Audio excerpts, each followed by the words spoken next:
At the end of a forgotten road, nestled deep within the mist-laden woods, stood a house that had long since been abandoned, a relic of an age forgotten by time and whispered of in fear. The locals called it, the house on Devil's Hill. Few dared to go near it, and those who had once entered were never quite the same. One blustery October night, 5 college friends, Emma, Liam, Sarah, Ben, and Lucy, drove up the narrow, twisting road that led to the house. Rumor had it the house was haunted by the souls of a family that perished under mysterious circumstances. Emma, always the skeptic, wanted to debunk the tales once and for all. "Let's just take a quick look around. This whole haunted house thing is silly," she urged, her flashlight cutting through the dark as they approached the decaying structure.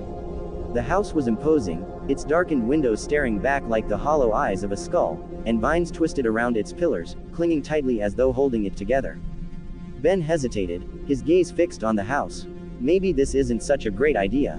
"Come on, it's just an old house," Emma said, pulling on his arm. "Besides, it'll be fun to tell people about it." The others reluctantly followed her up the crumbling steps and into the house. The door creaked loudly as they pushed it open, revealing an entrance hall thick with dust, cobwebs, and a strange, heavy scent of rotting wood. Everything was frozen in time, as if the house were waiting for them.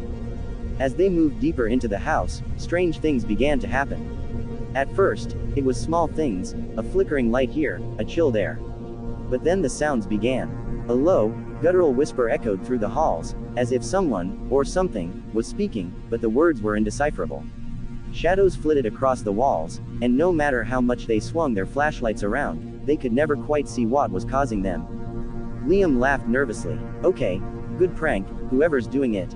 Come on out." Silence answered him, broken only by the creak of wood. And then, the door slammed shut. The group turned to see that the entryway had disappeared, leaving only a cold wall where the door had been. Lucy panicked, banging against the wall. "We have to get out of here." As they turned back, they noticed an eerie painting at the end of the hallway they hadn't seen before, a portrait of a family, smiling and elegant, dressed in old-fashioned clothing. The parents stood in the background, while 2 children, a boy and a girl, were in the foreground. But the children's eyes were wrong. There was an unnatural darkness, a malevolent gleam that seemed to watch them. Sarah moved closer, reaching out as though hypnotized. "These people, they look so real." The boy in the painting seemed to grin wider, his mouth stretching unnaturally. Suddenly, his eyes shifted, locking directly onto Sarah.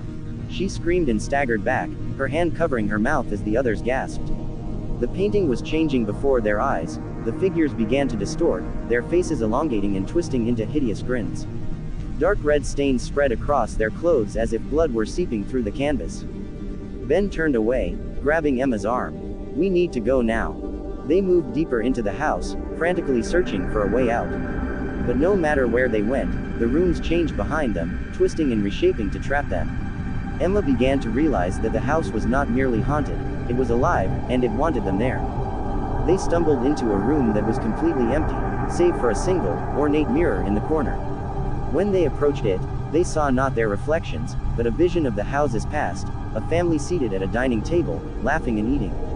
Then, one by one, they began to collapse, their faces contorted in horror as they clutched their throats, their mouths foaming.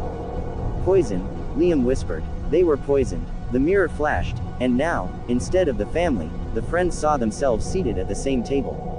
Blood trickled from their mouths, their eyes lifeless. Emma screamed and stepped back, but the mirror's image persisted, showing them their own deaths over and over. The room began to shake, and the whispers grew louder, words of anger and rage filling the air. The spirit of the family was bound to the house, forced to relive their deaths for all eternity, and now the friends were trapped with them. One by one, they disappeared. First Sarah, pulled into the walls by unseen hands. Then Liam, who tried to run but was swallowed by the darkness in the hallway. Lucy vanished without a sound, leaving only her flashlight rolling on the floor. In the end, only Emma and Ben remained, huddled together in terror as the shadows closed in. The family in the painting reappeared, standing before them, their dark eyes filled with anger and sorrow. "You came here of your own will," the father whispered, his voice echoing in Emma's mind. "And now you will stay, as we do." The next morning, the townspeople found their car abandoned at the end of the road, the door wide open. No one ever saw the 5 friends again. But on stormy nights, locals swear they can hear screams echoing from the hill. and when they glance up, they see 5 new figures in the windows of the house, trapped forever within the haunted walls of the house on Devil's Hill.